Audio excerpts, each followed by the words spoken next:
Hello and welcome to today's video. Today we are here once again playing F1 2019 for the final time this year. We'll be following along with the schedule that the Formula One season goes along. We're finishing up here at Yasmin Circuit for the Abu Dhabi Grand Prix. Of course, we'll be continuing running the races on the Red Bull, driven by Max Verstappen. One quick note before we start. My TV that I was recording with, and that I play the games on, every game that I play, broke the other day. Stopped working. There was a line across the screen, and this big thing that said, not available for, like, plug-in thing, to change your channel. That thing wasn't there. You plug it in and change it, it says not available, and it was just messing up. So I switched to the other TV that I had, that we used to use in our living room. And it was working fine, and one day I was playing Minecraft, and the screen completely went black. And then I just heard the noise from Minecraft, and that was it. So now, I went back to the TV, and it worked for like a day, and stopped working. Again, it was normal. The one that had the big error on the screen.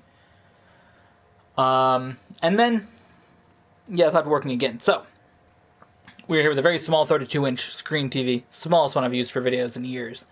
So I'm going to put on my glasses, actually, to see. And hopefully what you see on the screen isn't cut off like it is for this game. I don't know why. I tried to adjust the setting, but for some reason the top menu was cut off. Very weird on that screen, but we'll see what it looks like here. It doesn't seem to be cut off here. I'm not sure what's happening. Oh god, this is a absolute disaster to play it on this. This reminds me of like playing NASCAR 2005. Probably put it on this TV, that's why. Yeah, everything looks fine on this. It's just for some reason the formatting on the other menu is off. Gonna activate DRS here. And yeah, we're in 10th. Not a great start. Not brilliant at all. I'm recording this a few hours after the conclusion of the Abu Dhabi Grand Prix, so I'll give you guys my reactions and comments about that. Not only just the Abu Dhabi Grand Prix, but the 2019 season as a whole. My opinion on my first season of watching Formula One and all that stuff. So, we still have a turn or two to go. Now, I hope that I turned off the setting for, or not turned off, but I hope that I was thinking of the other game for the setting that I had the grid formation on. But I feel like it's this one, and I just had an absolutely horrendous qualifying session. I have no idea what the hell just happened. That was complete garbage on my part.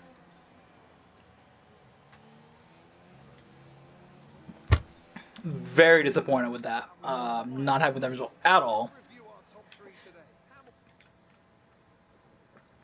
Being back in this position. We'll start off a little bit by the screen, but I'm not going to use that as an excuse. Should just get adjusted to it. I think first time I played F1 though with this smaller screen.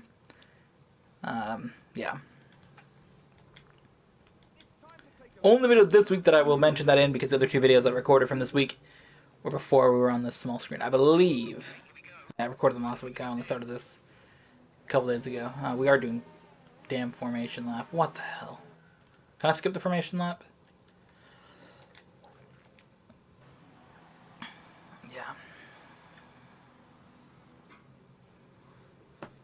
I did that in a video a couple weeks ago. I turned the setting off for Brazil and for this race. Okay, let's see. So we are in 16th. Bad drop. Oh god. Oh god. Oh, damn it. Must be snowing enough to have the road plowed. Hear the snowplow outside. Maybe you heard that as well. gonna slow down here. Oh my god, we're getting passed by... Okay. Okay. This race is gonna be an absolute disaster, I can tell already. Not the way that I want to finish off the Formula One season here in these videos. We're struggling to get past a Williams and smashing into the wall. Not my intended goal. But yeah. Oh my god. What is going on? Why am I struggling so much? Why am I struggling?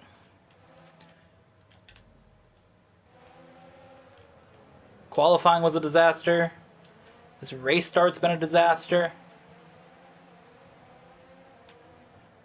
Oh, you gotta be kidding me.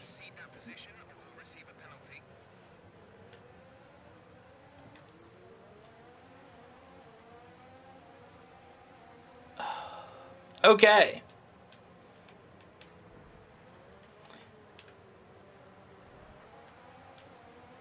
So here we are.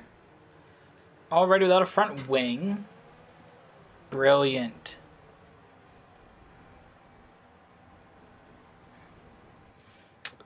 Oh my god. What is happening? I'm very confused. Last time I raced this game was for our Brazilian Grand Prix video, and I absolutely dominated in that. But this here today, rough start. Terrible qualifying position. Terrible start overall. Made up a bunch of spots, but then I got a stupid illegal overtake penalty. Then the people just didn't want to pass me. Why don't we talk about the actual Abu Dhabi Grand Prix then? So it was pretty much Lewis Hamilton winning. Max Verstappen got second. Charles Leclerc got third. That's my recap of the Abu Dhabi Grand Prix for 2019. I mean, Valtteri Bottas had a good drive from 20th up to 4th. That was pretty cool, especially without the DRS being enabled for the first 14, 15 laps. There was the issue with the system, somehow the electronic system of it, that DRS was not enabled for a while. So it was interesting to see drivers trying overtakes at spots that they maybe wouldn't on the track. Without that. Now, personally, I'm a fan of DRS. I think it's a cool concept, but I know many people are not. And I'm sure they were probably happy to see the race without DRS. It was interesting to watch. The only, obviously, Formula One race that I've watched without DRS being a thing for more than, 2 laps. So, it was interesting. Of course, I've watched highlights online and stuff, but saying like watching it live is the only time that I've ever watched a Formula One race without DRS. So that was interesting. Overall, though, I think that DRS is still necessary to have passes actually take place for, more consistent basis. I mean, passes do happen, but okay, they just don't maybe happen as much as you would like to see. So DRS does help with that a little bit. Pass here on Pierre Gasly. Okay.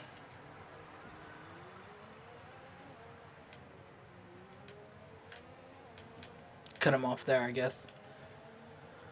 The only real interesting thing that happened was with Ferrari putting too much fuel in Charles Leclerc's car, from what they told the FIA they were doing and how much they actually had. The investigation of that, Charles Leclerc got to keep his spot, but Ferrari got fined £50,000, which are not pounds, euros. Which honestly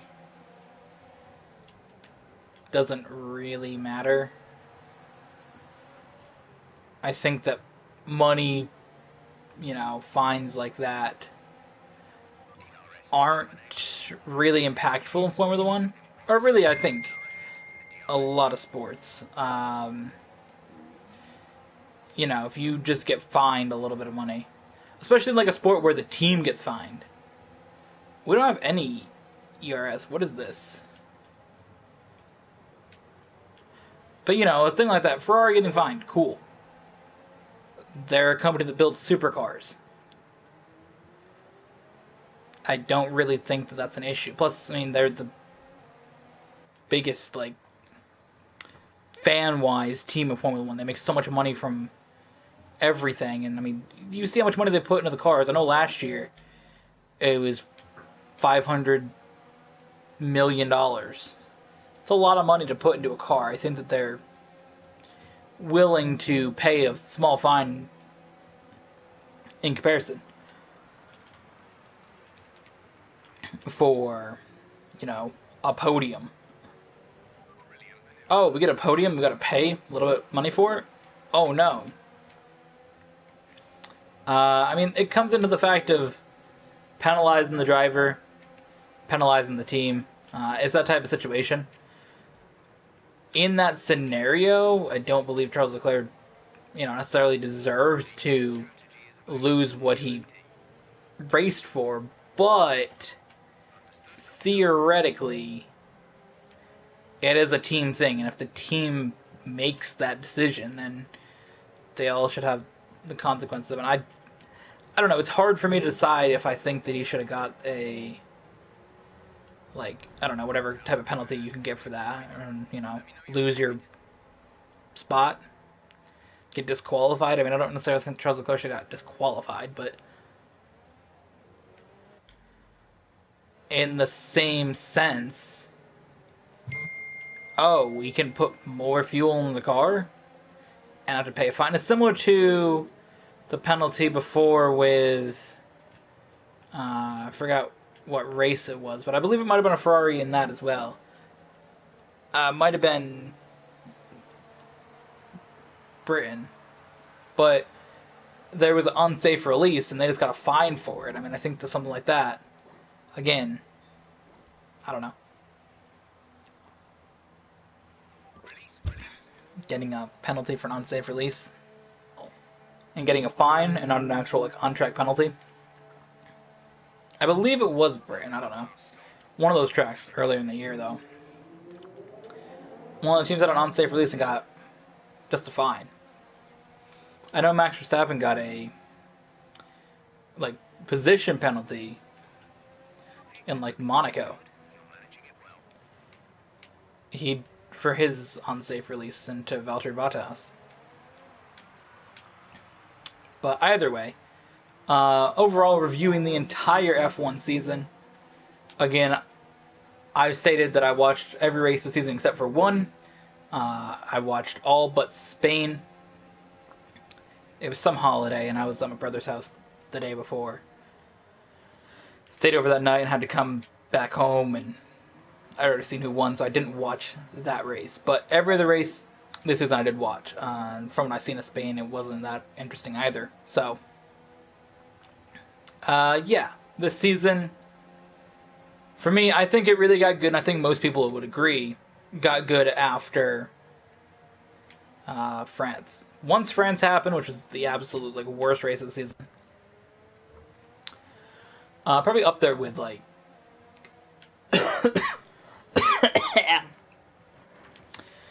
Abu Dhabi. Definitely not a great way to finish the season. I don't have a problem with somebody going out and dominating the race. I don't think that Lewis Hamilton, dominating was a bad thing. For me, I just think that a track for the season finale should be something a little bit more interesting than Abu Dhabi. That's all. I know a lot of it has to come down to people putting money into it, and, money obviously can get you many things. So, ultimately, I mean, the track layout looks cool, and it's fun to drive in the video games normally. For some reason today I'm not doing good at it, but, I don't know. The track, I think, overall is an interesting layout, and I like the pit lane, exit. I think there's just some unique things with it, but it's just not exciting enough. And I think that that's something people have been commenting, Japan was the season finale for a while, and Brazil was. Those tracks should be. They're more interesting, and there's more, like, things to them. I think Abu Dhabi's cool, but just needs, I don't know, not to be the finale. It's that Monaco style thing with, like, super rich people going to a race. One of the races were kind of boring this year. Monaco, will we bring it up?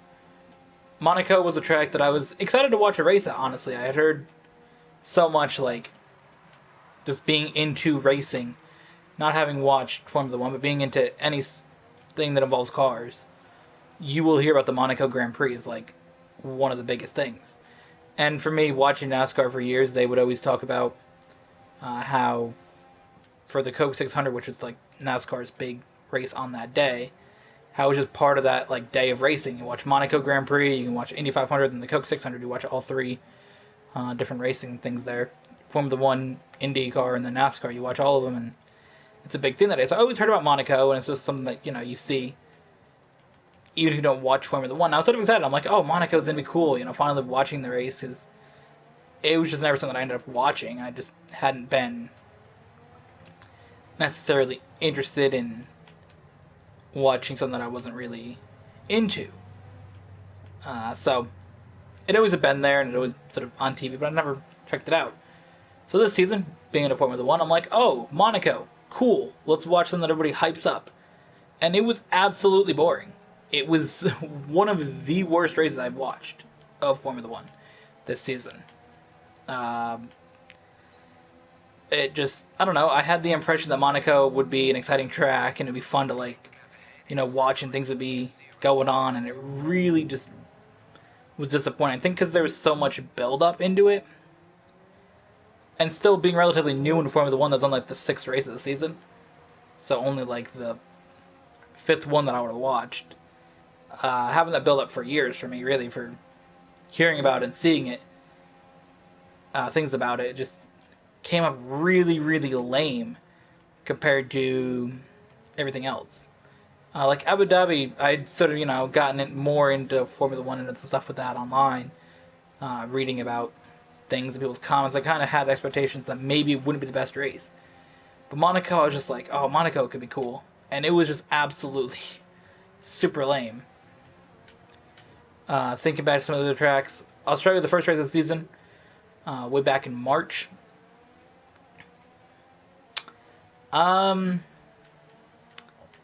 I don't really remember. It was cool watching it, seeing, watching drivers I never really seen much of. I mean, I watched the Netflix series, so I heard some of the names, and I'd watched, you know, some of the things on, like, Top Gear where they had some of the drivers go on years ago. So I knew who some of them were. I obviously knew who Lewis Hamilton was. I followed him on social media forever. For years, probably since, like, I got Twitter. Close to it, so probably like 2014 I was following him on there. So some drivers I knew about. Most of them I sort of knew by the time we got to watching the race, but it was just, you know, it was cool to see a Formula 1 race, I guess. I was excited from watching the Netflix series to be like, oh, I get to finally watch a race instead of just watching a series about the previous season, so that was cool. Going to, you know, and also seeing Max Verstappen get a podium. Seeing him get a podium, and that was cool to, you know, first time watch a race to see a Red Bull driver get a podium. Sort of the team from watching the series that I decided to like. Kind of went into it kind of thinking that I would like Red Bull. I don't really know why. I just figured that I would. And that's sort of how it worked out. I ended up liking Red Bull, and watching the series was kind of cool. And if I'm 100% honest, from watching the Netflix series, I kind of thought Max Verstappen was a little bit annoying. But I really, throughout the season, sort of started to like his personality and things like that. And honestly, after the first, like, couple races. But the first, like, just watching the series, I'm just like, oh, this guy's kind of annoying. But overall, I really started to like his personality and just the way that he's, like, I don't know, really into it. Is cool. So that was a thing. Fun little fact there. I never really shared that. But yeah, then we go to like, what was it, Bahrain?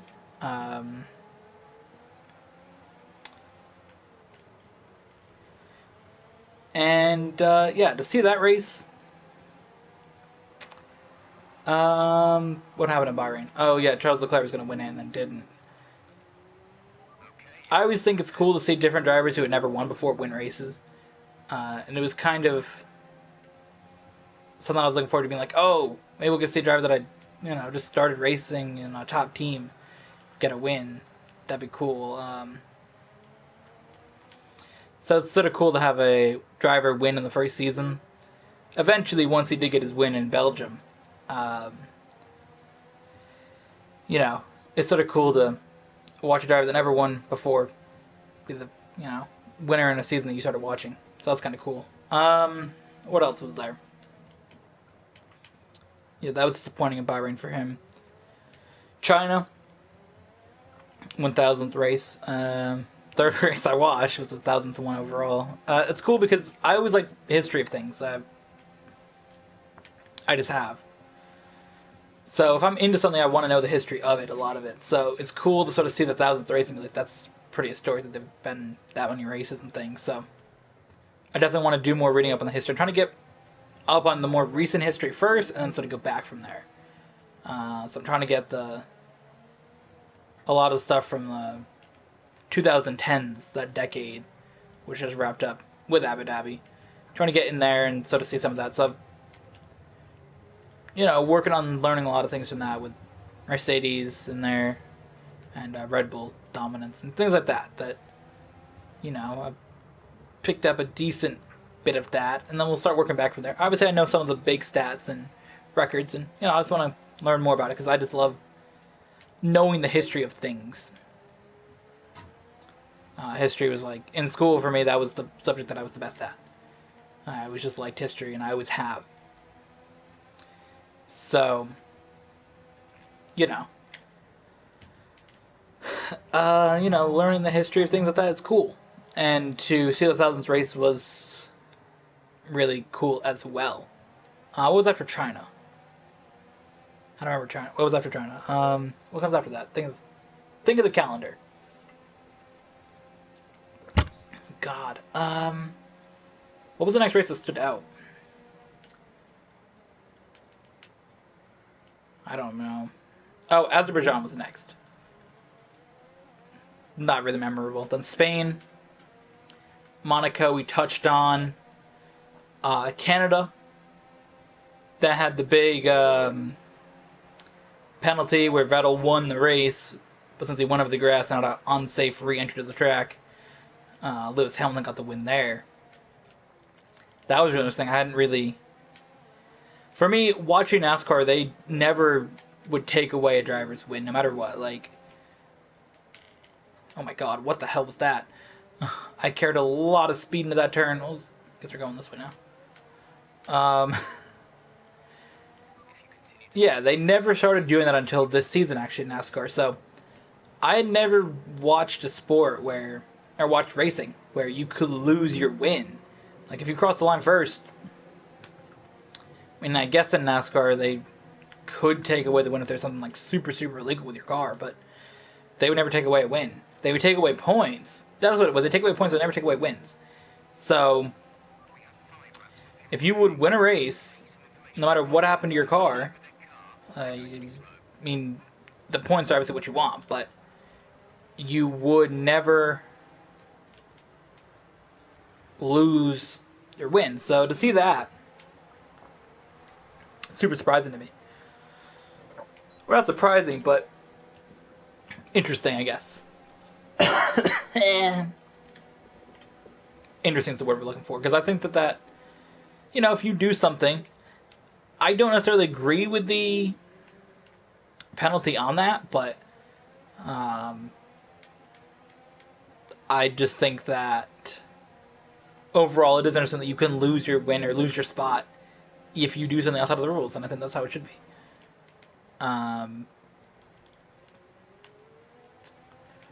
What else is there?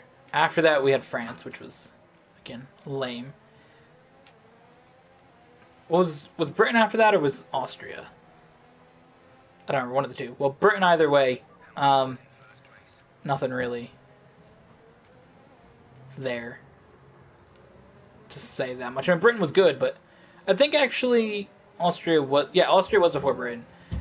Austria, we had Verstappen and Leclerc in the last couple laps. I was super excited about that. To see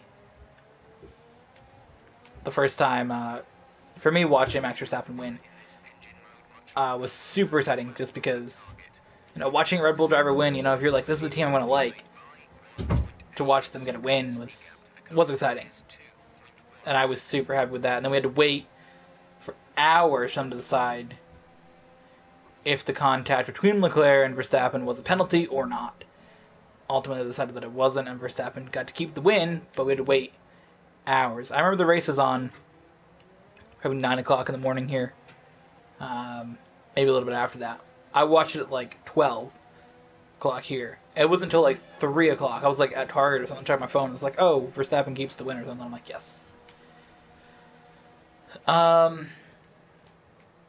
Then we had Britain was in there. Then we had Germany. Germany was the absolutely insane race. Everybody was crashing and spinning out. I don't think that there was a driver in the field who didn't at some point have some sort of incident. I mean, Hamilton spun off and broke his wing, and Mercedes had the longest pit stop of the season, probably like almost a minute, because they weren't ready for him to come in, and they had all different wrong tires on the car. Hulkenberg crashed out of the race. Leclerc crashed out of the race. Was it Perez who was the first one that crashed out? Think so, maybe. Bunch of drivers, though, crashed out. Bottas did. I think that there was 6 drivers out of the race at the end.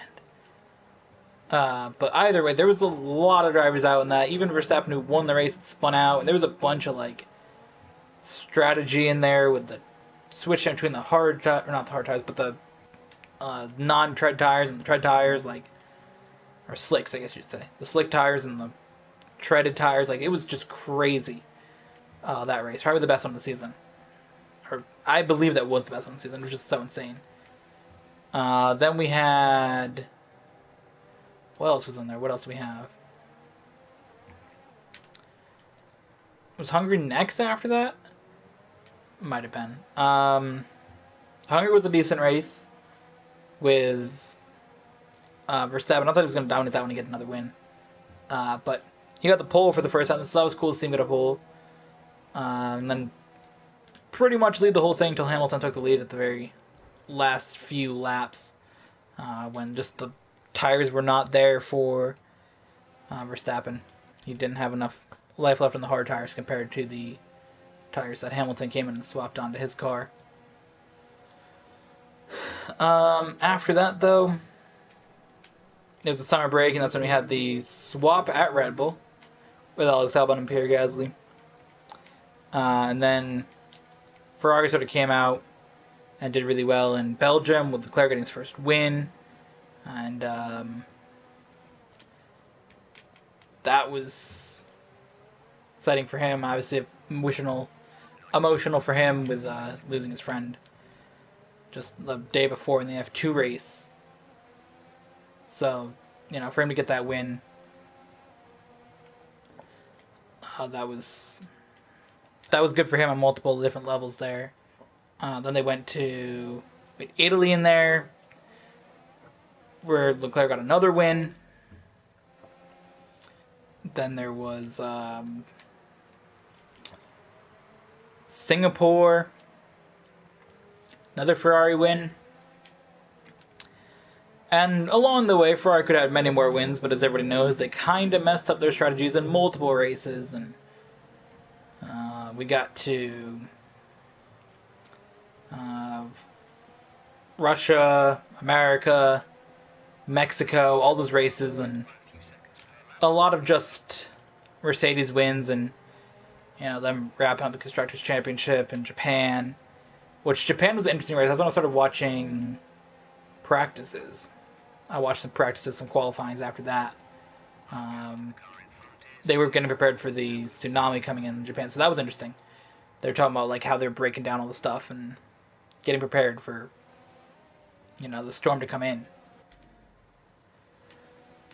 And then they did qualifying in the race the same day. That was kind of weird because qualifying was on early morning in Japan, so it was nighttime here. It was like 10 o'clock or 9 o'clock or 8 o'clock, whatever. So I watched qualifying, which was in the morning there. So like, oh, later in the day. I went to bed because the race is at like 1 in the morning. Then I woke up and watched it. It was very interesting for the race to be in the same day, or the race and qualifying, but for me to watch it over 2 days. Must be snowing a lot, damn. That was just kind of cool. Then, you know, later on, Mexico, Verstappen got the pole. Then, if he didn't say anything, he would have had the pole, but he lost it because he said something about not stopping for the flags or something when Bottas had crashed. So, that happened. He got that taken away. And Mexico was a decent race. Verstappen and Hamilton had some contact, then Verstappen and Bottas, and ultimately came around to Hamilton being able to... what happened to my car? It just, like, loses power there.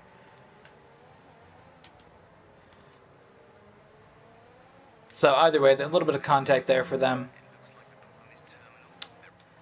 And ultimately a win for Hamilton there. Only a couple points going to America, where ultimately he was able to steal the win in Texas. So that was kind of cool to watch a Formula 1 race in America as well. You know, having a race in your home country and being able to see it on TV is pretty cool to be like, oh, they're racing in my country. And it was cool to also be able to watch a couple of races live. A lot of the races are either way behind. A lot of them will be 8 or 9 in the morning, and lots of times I don't wake up till a little bit later after that. By the time, you know, I get ready, or take a shower in the morning, whatever, and eat, it's probably a little bit after that. So it's cool to watch Mexico, America, and Brazil in the real time. Obviously, Hamilton wrapping up the championship in America, then heading to Brazil, which was another crazy race. Verstappen getting the pole, dominating that race, and then going to continue through there, and Pierre Gasly being able to get a podium. Then Albon being close to getting a podium and getting hit out of the way by Hamilton, who was trying to dive in there and cause that spin. Hamilton got a penalty, so Carlos Sainz got the podium, which is, again, cool to see some of the other teams get podiums. We got to see, because, you know, of course you're going to have Ferrari, Mercedes, and Red Bull getting podiums. But to see the Toro Rossos get podium, 2 podiums for Toro Rosso and a podium for McLaren, it's pretty cool. Unfortunate for Carlos Sainz, he didn't celebrate up there with Verstappen and Gasly, but, you know, he got the trophy after and the whole team celebrated on the podium, so I'm sure that was cool for him and the team as well. As for the Ferrari incident, that of course, that was Vettel and Leclerc making contact and causing the incident there. That was pretty exciting as well. And then, of course, finishing up in Abu Dhabi, Lewis Hamilton dominating the race to cap off his championship season, his 6th championship, where next season he can go for a lot of the records. Good chance he'll break Michael Schumacher's record for the most wins. He's at 84, and he's going to get up to 92, so I feel that there's a high chance that he'll be able to do that in 2020. And of course, also records for podiums is only a couple away from that. So he'll probably be able to break some of those records. We're able to wrap up the race here and wrap up everything for you guys for this season. I hope you guys have enjoyed these videos. They put up the day after the race. I'm glad to be able to sort of not pre-record them so much and record them the day after the race happens so we can talk about it. I would do that in Austria, and then I sort of liked doing that idea, but I just didn't, I don't know, stick with it. So later in the season, we stuck with it for the last couple races, and it was really fun. So I hope you guys enjoyed that. Overall, for me personally, this has been a fun series to do.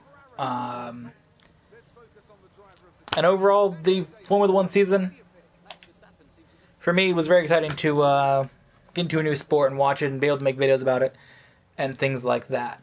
So coming up, of course, in 2020, the brand new season of Formula One starts off, the 70th year, because the season was number 69.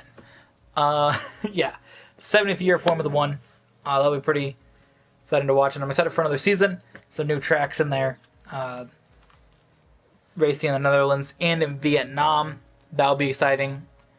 And, I expect this to be a little bit closer, maybe. Red Bull kind of getting a little closer at the end there. Picking things up. Ferrari was good all season. Their strategies just end up working out. That's not self-imploding on each other. Self-imploding the entire team. I think that it could have been a much closer season. But overall, the top 3 teams are probably a little bit closer. McLaren's up there. They've sort of established themselves as the 4th best team.